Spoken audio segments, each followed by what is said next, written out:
کوشش کرنا کہ انسان کانٹوں والی زندگی نہ گزارے بلکہ پھولوں کی طرح وقت گزارے، اپنے وجود پر کچھ تکالیف سہ لے، تھوڑی سی آزمائش سے خود گزر لے، لیکن کسی کے دامن میں کبھی کانٹے نہ ڈالے، کبھی کسی شخص کو اپنے لب و لہجے سے تکلیف نہ دے۔ زخم تو کئی دفعہ ان پہ مرہم لگتا ہے تو وہ صحیح ہو جاتے ہیں، لیکن لفظوں سے نکلے ہوئے تیر، جو زبانوں کو سے نکلی ہوئی باتیں جو دلوں کو گھائل کرتی ہیں، ان کے زخم بڑی مشکل سے بھرا کرتے ہیں۔ کبھی ظلم نہ کریں، کبھی زیادتی نہ کریں، بالخصوص وہ لوگ جن کو اللہ نے کوئی عہدہ دیا ہے، کوئی منصب دیا ہے، کسی جگہ پہ اللہ تبارک و تعالیٰ نے انہیں کوئی اقتدار اور کچھ اختیار دیا ہے، وہ ہمیشہ اس بات کا خیال رکھیں، اپنے ماتحتوں پر، کمزوروں پر، اپنے سے چھوٹوں پر، زیر دستوں پر کبھی ظلم نہ کریں۔ قرآن پاک فرقان حمید نے ارشاد فرمایا، سورہ ابراہیم کے اندر فرمایا، وَلَا تَحْسَبَنَّ اللَّهَ غَافِلًا عَمَّا يَعْمَلُ الظَّالِمُونَ، فرمایا اللہ تبارک و تعالیٰ کو ہرگز بے خبر نہ جاننا ظالموں کے کاموں سے۔ اللہ ظالموں کے کام سے بے خبر نہیں، وہ جانتا ہے ظالم کیا کر رہے ہیں۔ اللہ تبارک و تعالیٰ کے علم میں ہے کہ ظالم کس قدر زیادہ لوگوں کو تکلیف دے رہے ہیں، اسے بے خبر نہ جاننا۔ پھر ہو کیا رہا ہے؟ فرمایا انما یؤخرهم لیوم تشخص فیہ الابصار، فرمایا اللہ تو انہیں ڈھیل دے رہا ہے اس دن کے لیے جس دن آنکھیں کھلی کی کھلی رہ جائیں گی، لوگوں کو خبر ہی نہ ہوگی کہ یہ والی سزا بھی ممکن تھی، ایسا بھی ہو سکتا تھا، یہ بھی ممکن تھا، پھر آنکھیں کھلی کی کھلی رہ جائیں گی۔ انہیں پھر پتہ چلے گا کہ جب ہم نے ظلم کیے تھے تو اب اس کی یہ سزا ہے۔ نبی کریم علیہ السلام نے ارشاد فرمایا کہ اللہ فرماتا ہے، اس کو کہتے ہیں حدیث قدسی، جس کو حضور علیہ السلام بیان کریں اور فرمان اللہ تبارک و تعالیٰ، اللہ فرماتا ہے، جیسے یہاں کہا نا انما یؤخرهم لیوم تشخص فیہ الابصار، اللہ انہیں ڈھیل دے رہا ہے اس دن کے لیے جس دن آنکھیں کھلی کی کھلی رہ جائیں۔ مسلم شریف میں نبی پاک علیہ السلام ارشاد فرماتے ہیں کہ اللہ تبارک و تعالیٰ فرماتا ہے کہ ظلم حرام ہے، جب میں کسی بندے کے ساتھ ذرہ برابر بھی زیادتی نہیں کرتا تو میں اپنے بندوں پر بھی اس کو حرام رکھتا ہوں کہ وہ بھی ایک دوسرے پر ظلم نہ کرے۔ یار کتنا خوبصورت اور صاف ستھرا اور کتنا زبردست یہ فکرہ ہے، کس کا زیادہ اس جملے کے اندر طاقت ہے کہ نبی پاک صلی اللہ علیہ وسلم نے فرمایا کہ قیامت کے دن جو اندھیرے تمہیں گھیریں گے نا، قیامت کے اندھیروں میں سے سب سے بڑا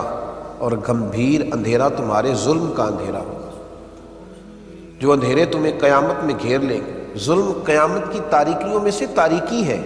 یہ تمہارے راستے کی رکاوٹ بنے گی۔ یہ وہاں جنت کی طرف جب تم جا رہے ہوگے تو اندھیرا کر دے گی تمہارے آگے۔ ظلم قیامت کے اندھیروں میں سے ایک اندھیرا ہے۔ نبی پاک صلی اللہ علیہ وسلم نے صحابہ سے سوال پوچھ لیا، فرمایا بتاؤ مفلس کون ہوتا ہے، غریب کون ہوتا ہے؟ بتاؤ تم میں مفلس کس کو سمجھتے ہو، غریب کون ہوتا ہے؟ صحابہ نے عرض کی یا رسول اللہ صلی اللہ علیہ وسلم ظاہر سی بات ہے، جس کے پاس پیسے نہ ہو، مکان کرائے کا ہو، بیچارہ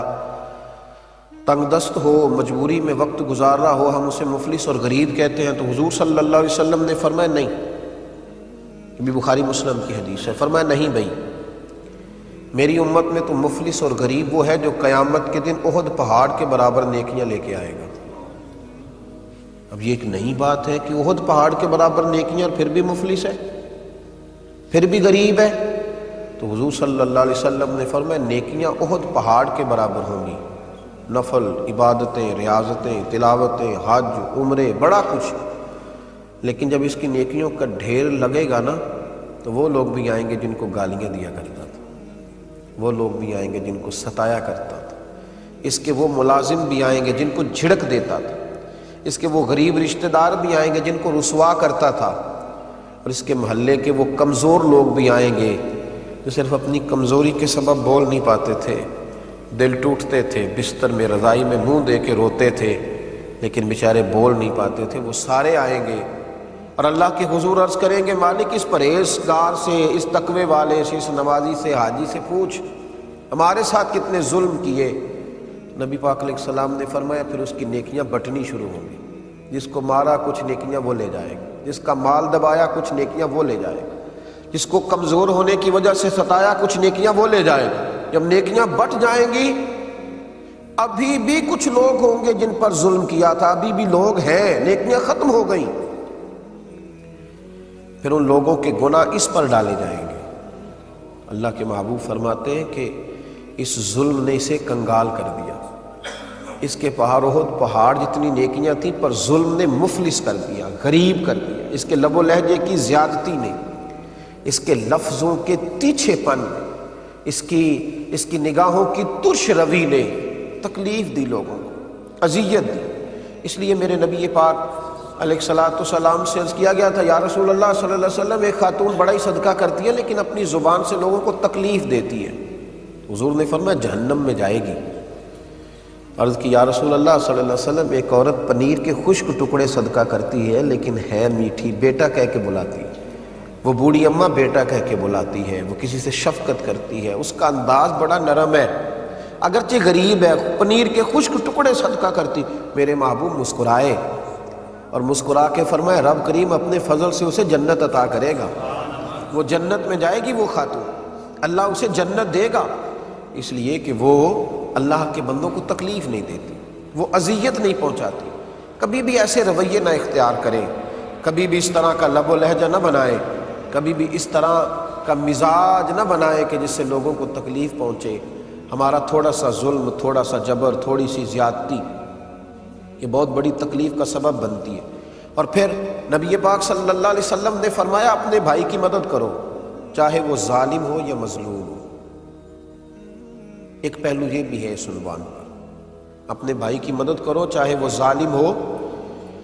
یا مظلوم ہو۔ تو صحابہ نے عرض کی یا رسول اللہ صلی اللہ علیہ وسلم مظلوم کی مدد تو سمجھ میں آتی ہے کہ ظالم کی مدد کیسے کریں؟ مظلوم کی مدد کرنا تو سمجھ میں آیا، ظالم کی مدد کیسے کریں؟ نبی پاک علیہ السلام نے فرمایا اسے ظلم کرنے سے روک دو، یہ تمہاری طرف سے اس کی مدد ہو جائے گی، اسے روک دو ورنہ بڑا الجھ جائے گا، قیامت کے دن بڑی تکلیف میں آ جائے گا۔ اسے روک دو، اس کا ہاتھ تھام لو، اگر تم اسے بھائی جانتے ہو تو جاؤ جا کر کے منع کرو کہ اپنی بہو پر ظلم نہ کرے، جاؤ جا کے منع کرو کہ اپنی بیوی کو نہ ستایا کرے، جاؤ اسے جا کر کے بتلاؤ کہ اپنے سسرال والوں کو تکلیف نہ دے، جاؤ اسے جا کے کہو کہ اس کی وجہ سے اس کے کئی ملازم درد میں ہیں، تکلیف میں ہیں، ہاتھ پکڑ لو، منع کرو، اس کی مدد ہو جائے گی، وہ بچ جائے گا قیامت کی تاریکیوں سے۔ میرے رسول پاک علیہ الصلوۃ والسلام نے فرمایا جب زمین پہ ظلم ہوتا ہے تو پھر زمین پہ قحط ہوتا ہے، پھر زمینیں فصلیں اگانا چھوڑ دیتی، پھر زمین خوشگواری اور خوشحالی پیدا کرنا چھوڑ دیتی ہے۔ جب زمین پہ ظلم ہوتا ہے تو پھر زمین پر قحط ہوتا ہے، یہ یاد رکھو، قحط کا سما ہوتا ہے زمین پر۔ میرے رسول پاک علیہ الصلوۃ والسلام نے فرمایا جس بندے نے ایک بالشت برابر زمین پر ظلم کیا، اللہ قیامت کے دن 7 زمینوں کا توق بنا کے اس کے گلے میں ڈال دے گا۔ دیکھیں سب سے زیادہ مشکل موقع وہ ہوتا ہے جب لوگ ہمیں ستاتے ہیں، جب لوگ ہمیں تکلیف دیتے ہیں، چھوٹی سی بات کسی شخص نے کر دی، قوت برداشت ہوتی نہیں، پھر ہم اس کے خلاف منصوبہ بندی کرتے ہیں، اور کئی دفعہ ایسا ہوتا ہے کہ اس کی چھوٹی تکلیف کے بعد ہم بڑا سارا ظلم کرتے ہیں اس کے ساتھ۔ جب ہم بدلہ لینے پہ آتے ہیں تو پھر ہمارے اندر اس قدر زیادہ خوفناک عزائم جنم لیتے ہیں کہ سامنے والا بکھر جاتا ہے، ٹوٹ جاتا ہے۔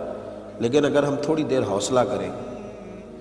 تھوڑی دیر ہم بھائی وہ جو زیادتی اس نے کی تھی اور تو نے 11 گنا بڑھ کے کر لی تو تو بہت بڑا ظالم ہو گیا، اس کا ظلم تو تیرے ظلم میں دب گیا، تو نے بڑی تکلیف دی۔ اب وہاں اگر تو صبر کر جاتا، اگر تو احتیاط کر لیتا، تھوڑی دیر احساس کرتا، تو پھر تجھے خیال ہوتا کہ اس نے ظلم کیا ہے تو پھر قیامت کے دن اللہ مجھے بدلہ بھی عطا کر دے گا۔ لیکن جب تو نے خود سارا کچھ کر لیا اور بڑھ کے ظلم کر لیا، اب تو وہ مدعی ہو گیا اور تو ہے اس کا ملزم بھی اور مجرم بھی۔ اس لیے میرے بھائی تھوڑا احتیاط اگر کر لیا جائے، اور پھر یہ بھی یاد رکھیں، ممکن ہے کہ آج اس کے ساتھ زیادتی ہو رہی ہے وہ کمزور ہو، لیکن قیامت کے دن وہ طاقتور ہو جائے گا۔ ممکن ہے آج وہ غریب ہو، لیکن قیامت کے دن رب کریم اسے مالا مال کر دے گا، اللہ اسے قیامت کے دن طاقتور کر دے، پھر تم نے بدلہ دینا ہے۔ میرے نبی کریم صلی اللہ تعالی علیہ وآلہ وسلم نے ارشاد فرمایا کہ اگر میرے مومن نے کسی ذمی کافر پر بھی ظلم کیا، مسلمانوں کی حکومت میں مسلمانوں کو ٹیکس دے کر جزیہ دے کے رہتا تھا کافر،